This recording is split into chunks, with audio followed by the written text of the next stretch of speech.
What's going on, everybody? It's your boy, Seuss, and today I decided, hey, let's rank the top black movies from the 90s. Something I always looked at with the black movies is that, you know, there's a plethora of them, and you can't really say which is the best. You know, it's only all opinion, so, you know, that's what I decided to do today. So, I'm gonna go ahead and say the list of movies, and you can decide for yourself. Leave it in the comments. Tell me what you think the best black movie of the 90s was. Might have to be a part 2 because trying to choose 8 was a struggle and there were so many left behind. So I'm probably going to do a part 2. So the list includes Love and Basketball, Boys in the Hood, Menace to Society, Set It Off, Friday, Crooklyn, Dead Presidents, and Bebes Kids. Great list of movies, without a doubt. So, let me go ahead and rank them, and let me go ahead and tell you why. Number 8, Love and Basketball. Love and Basketball to me was one of those movies that it was kind of a counterproductive movie for me. I think in the end, the man just basically settled for what was in front of him. I mean, that's what it seemed like. When everything went away, the basketball career and everything changed for him, that's when I thought, you know, he decided to settle. I mean, a lot of other people, they hold that movie near and dear and say that they want this kind of love and that kind of love. But at the same time, they don't even play basketball, so I don't even know what they're talking about. But, you know, that's neither here nor there. But Love and Basketball, I feel like it was an alright movie. I ain't gonna sit here and act like it was trash, but, you know, I kind of feel like there were some holes in that movie. Number 7, Crooklyn. Yes, Crooklyn is pretty low, but Crooklyn is a great movie. I will not sit here and bash that movie whatsoever. Spike Lee did a good job, you know, really producing that up. The characters fit in well, and I'm not from the North or anything, so I don't know how life is up there, but from all the representation that I've seen of New York, it seems like, you know, that was really the perfect scenario of that. Number 6, Set It Off. Set It Off, it was hard to put Set It Off at 6 because I think that's pretty low. But, you know, to me, I think like the best of the movie is, you know, of course, when Queen Latifah, when she took all them bullets, and, you know, you had Jada go another way on the bus, and, you know, I think it imported to the saddest part when Jada cut all her hair, because, I mean, you know, Jada is a beautiful woman, but, you know, I just love her with hair. I don't know what it was. Of course, it was weave, but whatever. I think, to me, Set It Off was a great movie. I think the robberies, I think the plot, I think all the characters fit, too. So, you know, I think that's a great movie, but that is my number 6. Number 5. This was a tough one because 5 and 4 to me is just like, how can you pick which is better? So, number 5, Menace to Society. Menace to Society, that's one of those GOAT movies, honestly. I really didn't watch Menace to Society until high school. I didn't really watch a lot of Lorenz Tate movies until high school, you know.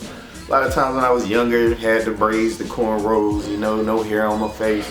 You know, I used to get the, hey, you look like Lorenz Tate thing. Not anymore. I look older than Lorenz Tate at this point, to be honest with you. But I thought Menace to Society was one of those great movies because before then, I mean, I didn't really hear about the guy that played Kane or anything like that, but I thought the story that they told was great.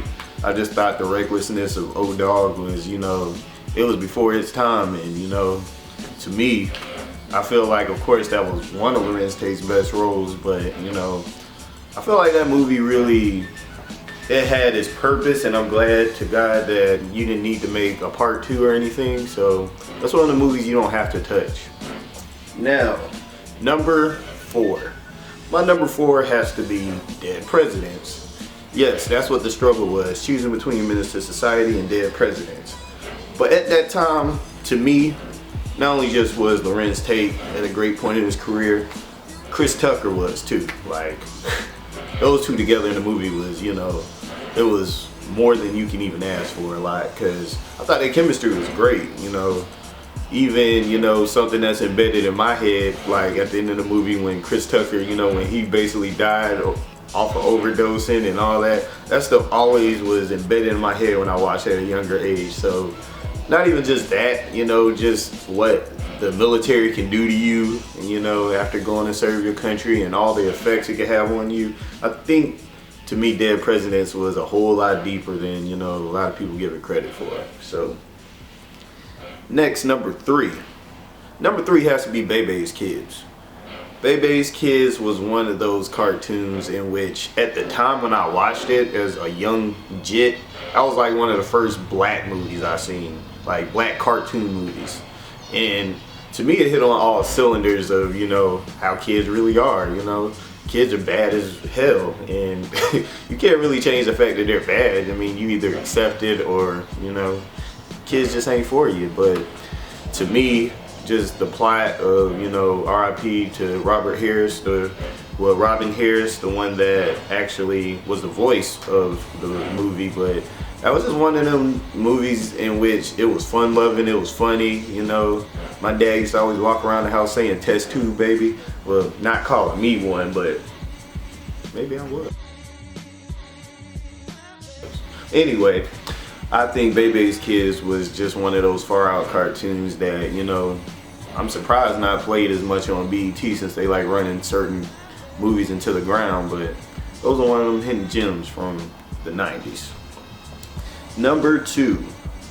My number 2 has to be Boys in the Hood. Boys in the Hood, I think, was the movie that basically showed us a star was in the making with Ice Cube.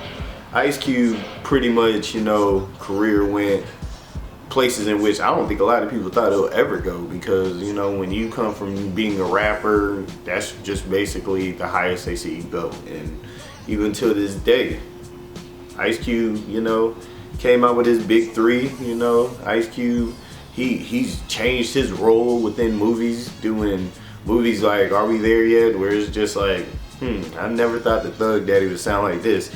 Even 21 Jump Street, 22 Jump Street, Ice Cube has really, you know, gave a lot of people a lot of opportunities, in which I think that is really underrated. But speaking of Ice Cube, I think something I watch over and over is when Ricky died. How it still has that same impact on me. You know, my heart starts racing even though you know what's gonna happen. You ever had them situations where you're just like, dang, I hope the ending just ends a whole lot differently from what I know is gonna happen? But, you know, that always gets me with Boys in the Hood. But my number 1, come on now, it's Friday. Friday is number 1. Hope I didn't break my phone. Anyway, Friday is number 1. And to me, I can't really put any other Fridays in the class of the first Friday. Just for the simple fact, I think Next Friday was a good movie. Like, actually, it was pretty great.